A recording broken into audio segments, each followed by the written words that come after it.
устройств. Кстати, есть еще один замечательный документик, вот у меня, стратегия развития электронной промышленности России. Да, подписанный господином Христенко. Да, вот я покажу этот документ. Это приказ, который уже утвержден правительством России. И согласно этого документа, вот не позже 2025 года в мозг каждого гражданина России должно быть внедрено наноэлектронное устройство для связи с глобальными информационно-управляющими сетями типа интернет. Вот дословно зачитаю. Внедрение нанотехнологий должно еще больше расширить глубину проникновения наноэлектроники в повседневную жизнь населения. Должна быть обеспечена постоянная связь каждого индивидуума с глобальными информационно-управляющими сетями типа интернет.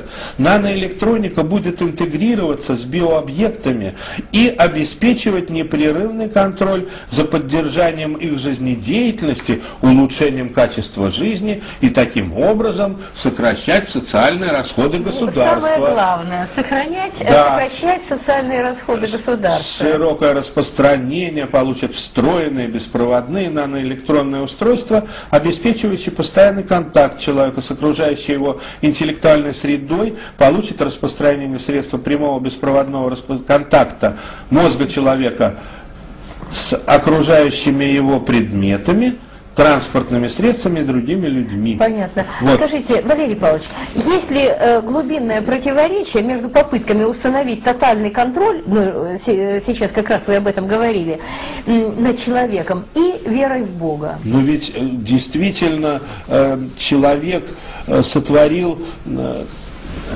Бог сотворил человека по образу своему, свободным и ответственным. И технотронная диктатура, она фактически лишает человека свободы воли. То есть он действительно превращается в управляемый механизм. Такую, да? Да, а общество в биомассу. Вот именно что цель этой системы — полное подавление богоданной свободы человеческой личности и превращение вот человека, как правильно тут сказано, в кавычках, конечно, правильно, в биообъект, удобный для эксплуатации. То есть мы-то говорим о том, что мы должны стремиться к христианскому совершенству, взращивать в себе образ и подобие Божие. Это высшая цель жизни нашей христианской. Самый последний вопрос, Валерий Павлович. Сейчас появилось очень много публикаций, в том числе даже политики наши, российские, об этом говорят, что да, настало время создания мирового правительства, и к этому надо относиться спокойно, потому что вот сами вызовы времени требуют того.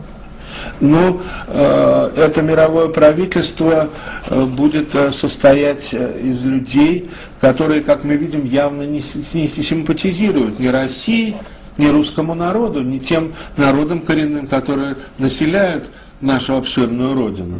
Давайте вспомним заявления некоторых деятелей, да их все знают наизусть. Что говорится о том, какое должно быть население в России? 15-30 миллионов, да? Что говорится о том, что несправедливое якобы богатство Сибири и других таких действительно богатых регионов принадлежат одной России? Да неужели не ясно, что в свое время еще государь-император Александр III сказал, что у России нет союзников, кроме ее армии и флота, которые сегодня, кстати говоря, в такое плачевное состояние приведены и доводят уже до полного буквально развала. Вот. Ну, к сожалению, наша передача подошла к концу. Ну, я хотел бы еще показать вот еще некоторые книжечки, это будет интересно.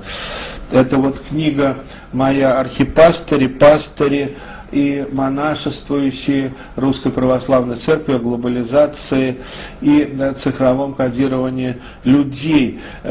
Здесь показана позиция Русской Православной Церкви. И что, конечно, важно, что и Архиерейский собор Русской Православной Церкви 2008 года, вот последний,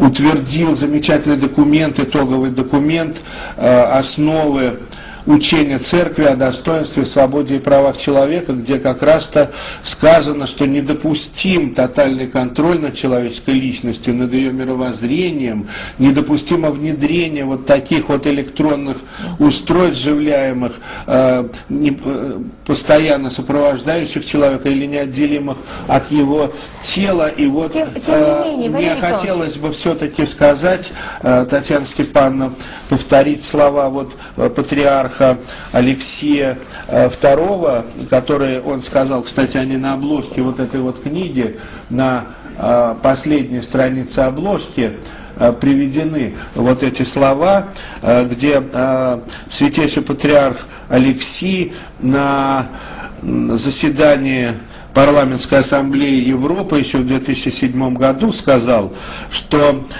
технологический прогресс по-новому ставит вопрос о правах человека, и верующим есть что сказать по вопросам биоэтики, электронной идентификации и другим направлениям. Человек должен оставаться человеком, не товаром, не подконтрольным элементом электронных систем. Этими словами. Мне хочется еще слова нынешнего патриарха, вот Кирилла, все-таки тоже, хоть коротко, но сказать. Тоже это была интересная очень